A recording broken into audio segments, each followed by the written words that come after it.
Ignition sequence start. 6, 5, 4, 3, 2, 1, 0. Liftoff. We have a liftoff.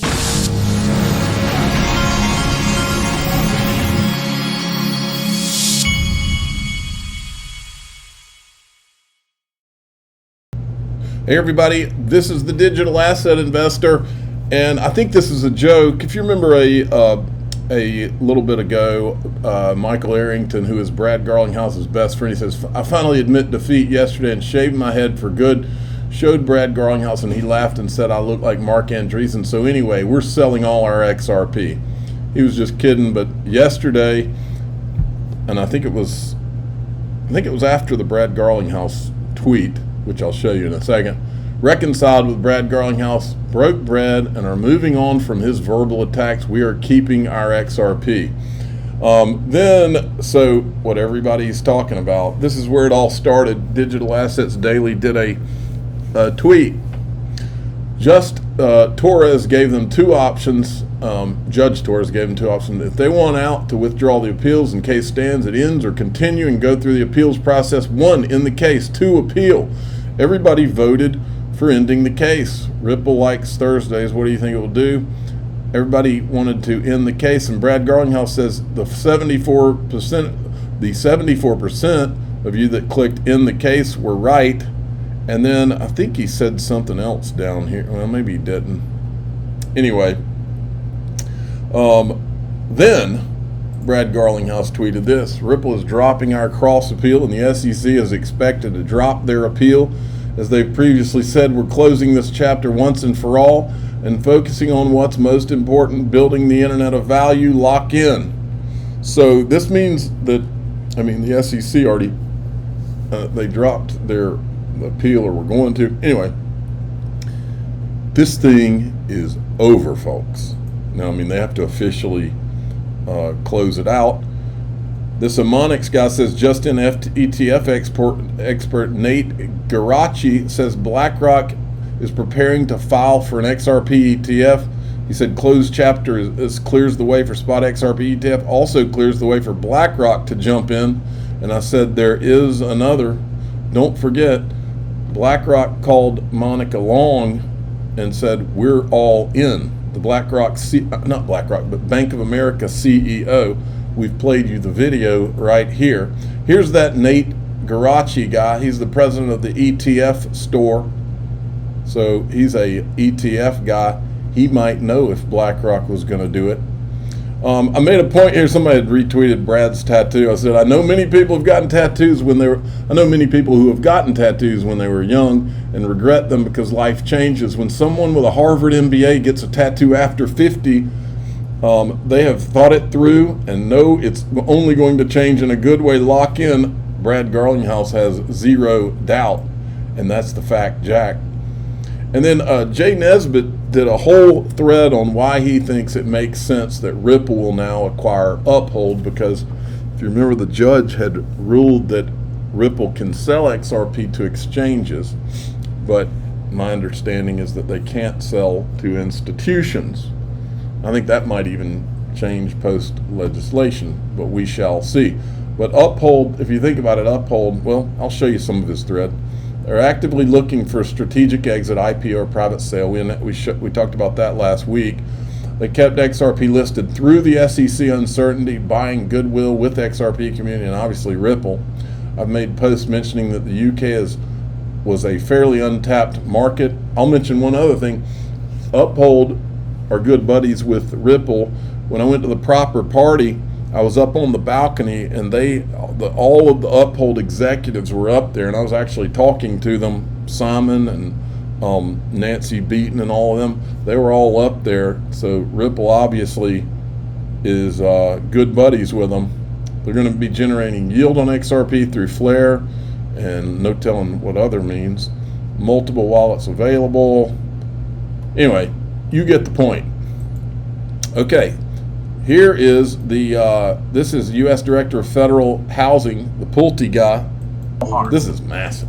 Do no harm. And so that will be the approach by which Fannie and Freddie and their respective boards take as it relates to this issue. I feel very confident that we have very good people that understand that we need to make sure that safety and soundness is intact. And I can tell you one thing, we are going to be very focused on the volatility of crypto and whatever assets may or may not be included in being recognized as collateral. But I will tell you, Sarah, this is further evidence of why the Fed needs to lower rates, because we are trying to do everything we can to increase affordability. And one of the reasons that we are doing this with regard to crypto is because crypto has an enormous opportunity to help with the affordability equation. I mean, Bitcoin is a very stable asset in our view. Obviously it has volatility, but a lot of assets have volatility.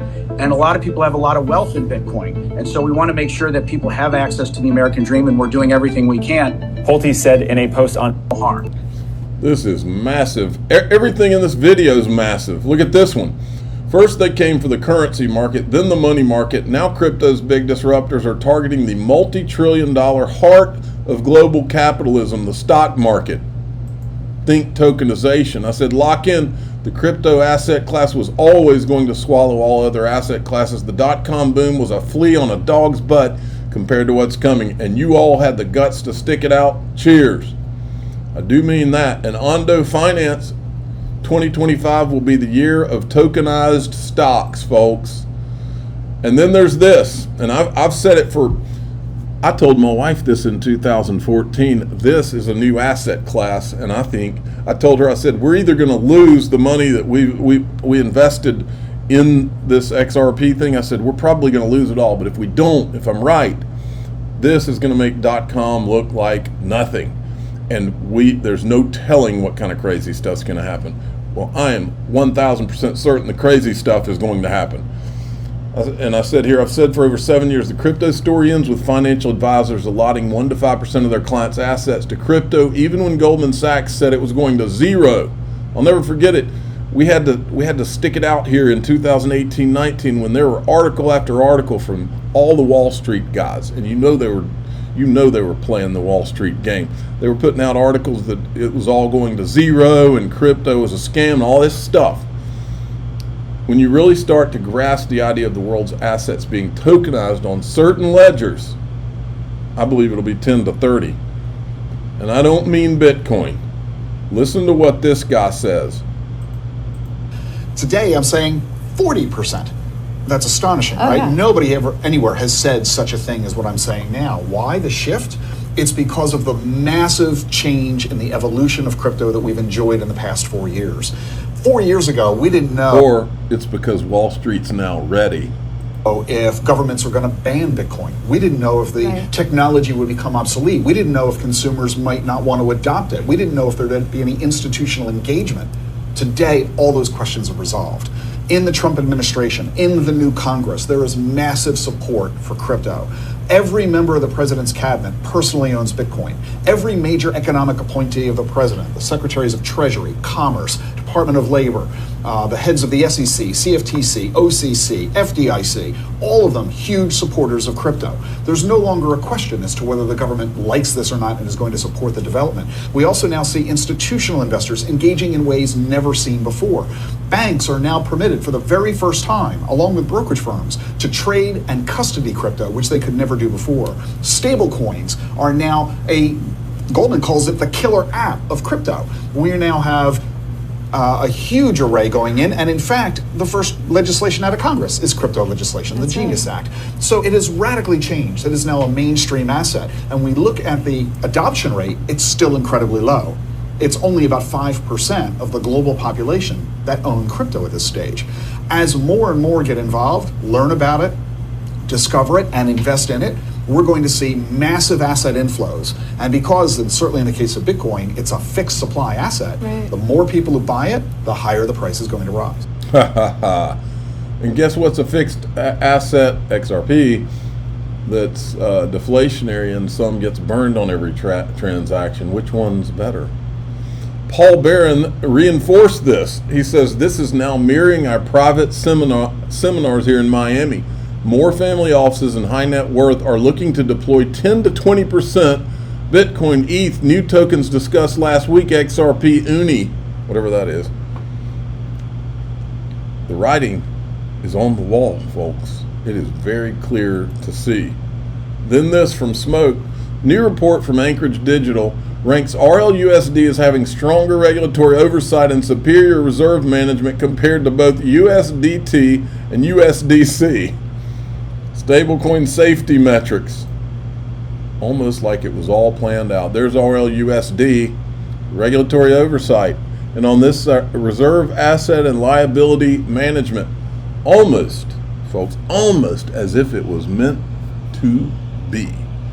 Okay, we're going to go in the group, and I'm going to talk about, of all the things I've talked about, this is all game changers. Everything it's like they finally started saying the quiet part out loud about this industry. But I think the biggest one, that's what I'm going to talk, the biggest one, the one that will completely blow up the game and change this thing for, I mean, this will be massive. That's the one I'm going to show you in the group. So if you want to join the group, go to daixrp.com, or if you'd rather join through YouTube, click the join button below any of my YouTube videos, and you can now subscribe through X if you'd rather do that.